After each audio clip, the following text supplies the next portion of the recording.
for the end of term 2. This is our last Sunday of term 2 before we hit holiday program. What? I know. Are you kidding? Yeah. Term 2's over. Yes, but it's been a really good term. Oh, We've yeah. done lots of cool things. What have we done? We have celebrated Mother's Day together at the beginning of the term. That was good. Yes.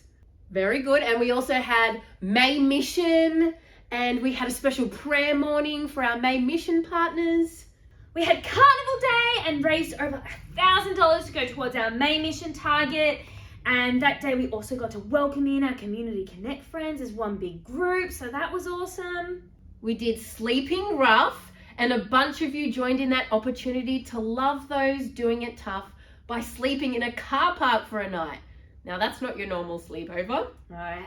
We had All In, and you guys led us in worship and communion. Oh yeah, that was a good one. And we've been discovering God and how he's our steadfast king in the really cool Bible stories about Daniel and his friends. Oh, it's been such a good term. Yes, but it's not over yet, right? No, today, our final week, we're looking at Daniel 7 and how God actually tells Daniel about Jesus. Oh, sorry, just 1 second, River Kids. This is a bit awkward, Sophie. I know you went to Bible college, so I thought you would have known this. But it can't be Jesus, because Jesus didn't come till like 500 years. I don't expect everyone to know this, but 500 years later. So it wasn't him talking about Jesus, because that didn't happen yet. So yeah, that's okay. That's fine. Yes, that makes sense, Taryn. But he does actually talk about Jesus. So in Daniel 7, we turn about a dream that Daniel has from God, where God shows him the figure of Jesus called the Son of Man and how he will be the one true king. So it is about Jesus. It was like a prophecy, like foretelling the future. Yeah. Oh my goodness. Yeah. That's actually really cool. Yes. So he kind of knew that someone like Jesus was going to happen like 500 years before Jesus actually came. Yeah, and doesn't that just show everything we've been learning? That like a God who can do that, he must be the one true God, better than any person, kingdom or thing. He is steadfast. Oh my goodness. Yes. That blows my mind. Yeah. But anyway, well, we might as well get on to today then. So let's have a look at today's truth bomb. Our hope is in God, who has revealed his steadfast power and love in Jesus. Oh, so good. Yeah. And we've also got a really cool Bible story video about Daniel 7 coming up right now. So yeah, and then we'll head to pods. Oh yeah. Bye, River Kids.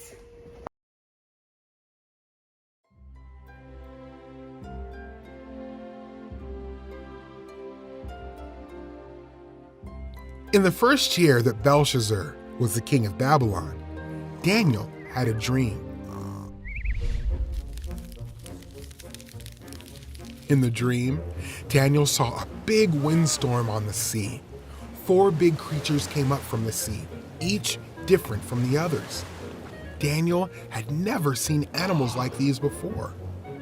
The first creature was like a lion, but it had wings like an eagle. The second creature was like a bear. It had 3 ribs in its mouth. The third creature was like a leopard, but it had 4 wings on its back and 4 heads. The fourth creature was strong and scary. It had large teeth made of iron and destroyed everything in its path. This fourth creature had 10 horns. Then Daniel saw a place in heaven with thrones. God sat down on a throne to judge the creatures. His hair and clothing were white like snow, and his throne was like fire. God took away the creatures' power. God allowed the first 3 creatures to live for a little while, but the creature with horns was killed. Suddenly, the Son of Man came. God gave him power to rule over everything. He was the king, and people of every nation and language served him. His kingdom would last forever. It would never be destroyed. Daniel was frightened by his dream. But God gave Daniel the ability to understand what the dreams meant. The 4 creatures were 4 kings who ruled on earth. Their rule would not last forever. God would give his people the kingdom forever and ever.